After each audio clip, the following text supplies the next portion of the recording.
I'm down in Margate with the task force to find out what really happens when a young person is being trapped, but to look at it from the different side of the fence, because we're often looking at it from parents worried about our children.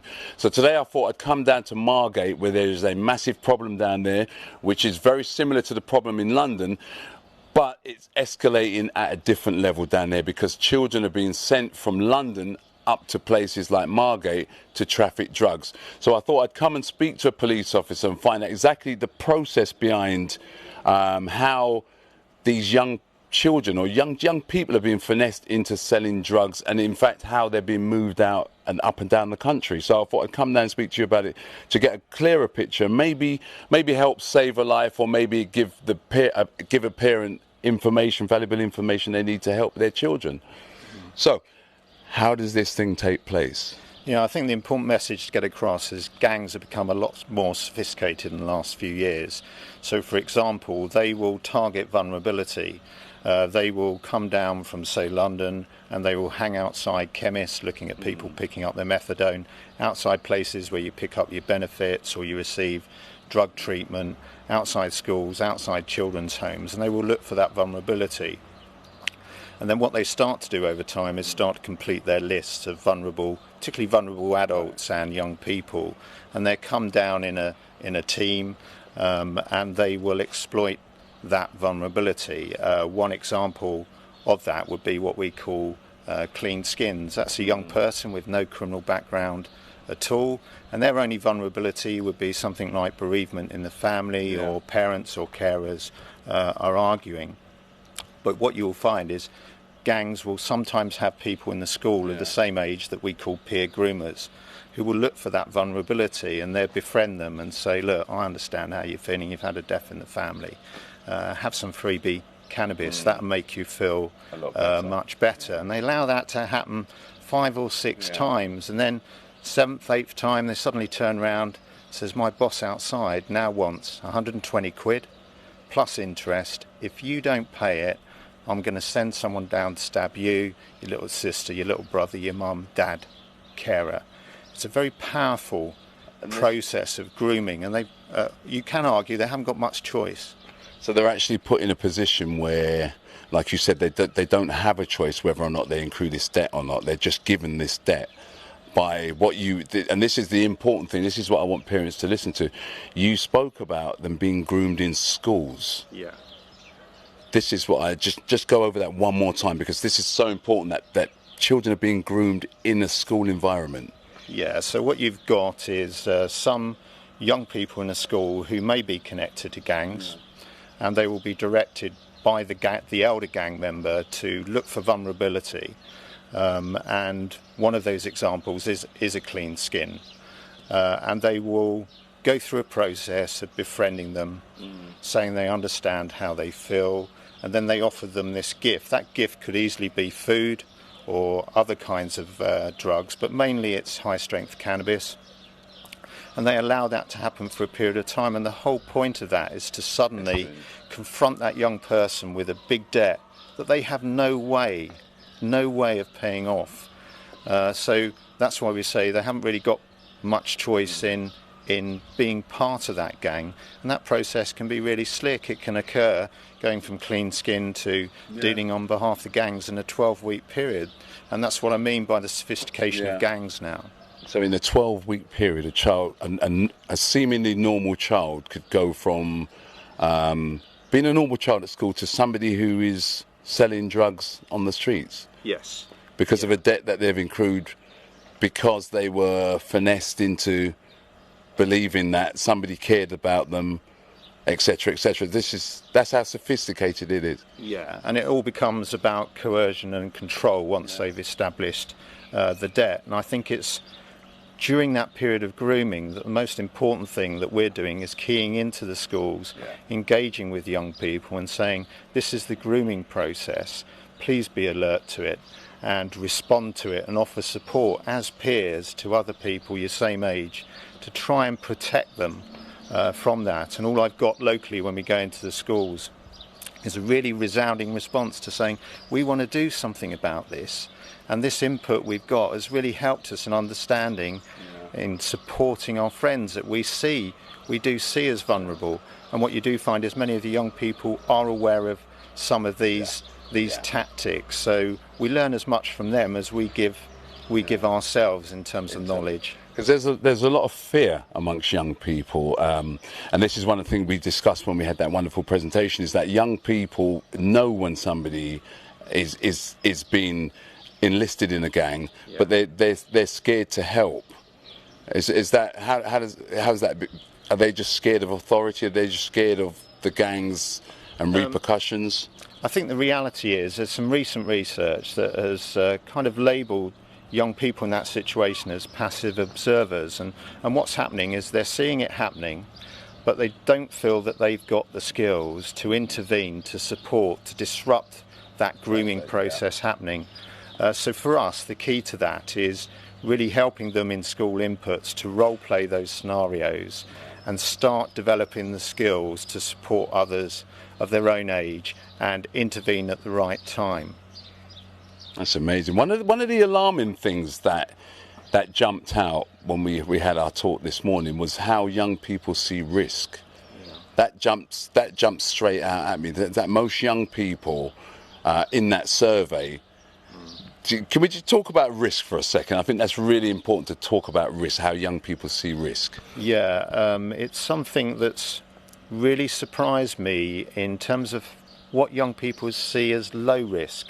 So the example is we go into schools and we do a program called Saying No to Drugs and Violence, and we talk to them about how gangs recruit them.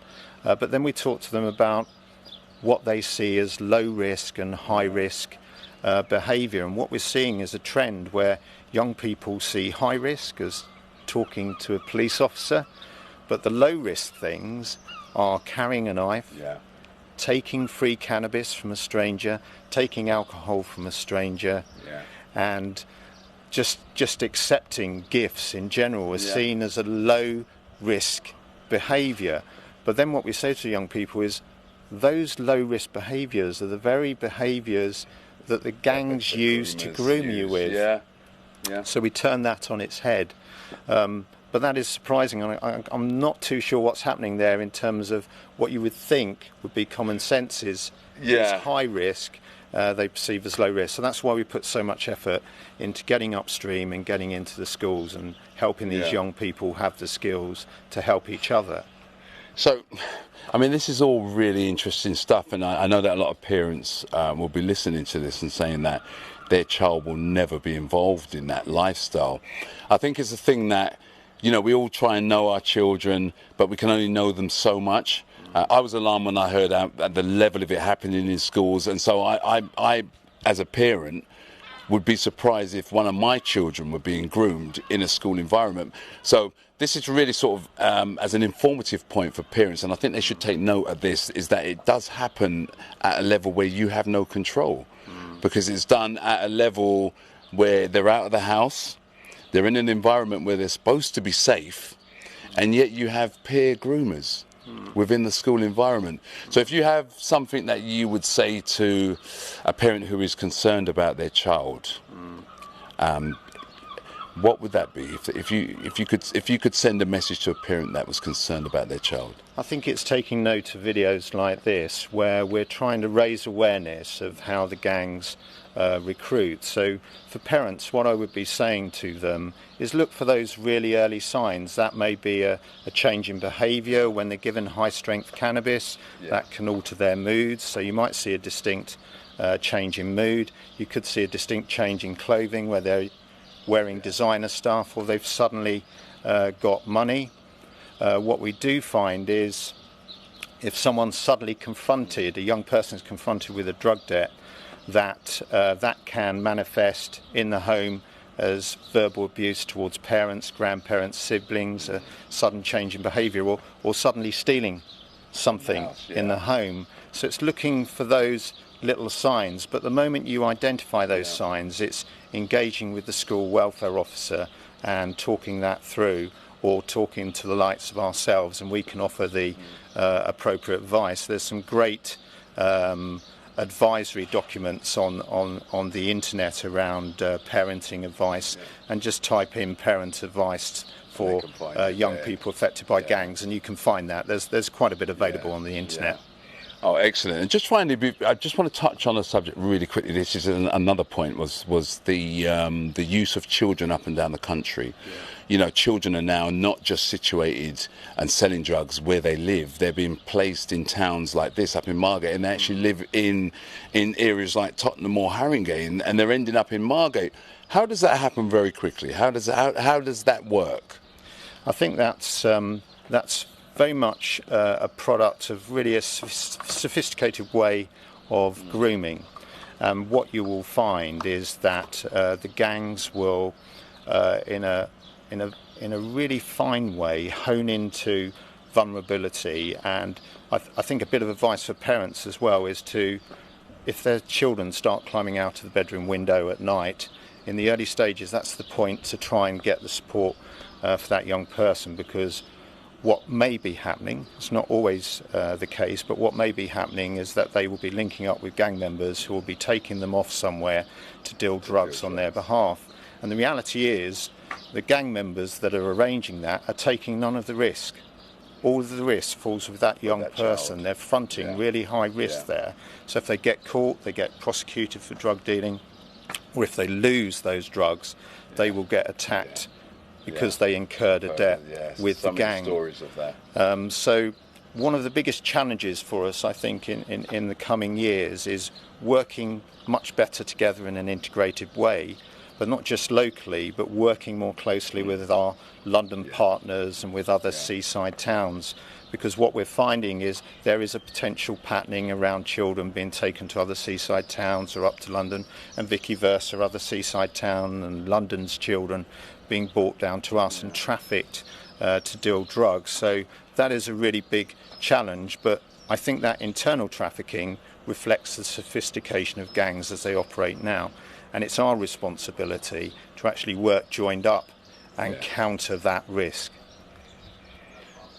I'm just truly astounded at the sophistication. First of all, I've learned so much today, and I'm really hoping that as a parent or as a youth worker out there, you'll be able to take some value from this or show it in a school somewhere, because this type of information needs to be spread to young people. It needs to get to young people. Young people need to understand that they could be, in fact, being groomed. So it's not necessarily about having those cool friends, it's about having the right friends, and it's not about having those things that you're going to have to be in debt for, because that's another worrying thing, and that's really alarming for me as well. I'm going to be talking a lot about children in debts, and so yes, so do use this as an informational tool, do share it, do put it on a platform somewhere, and hopefully we can start saving these young people.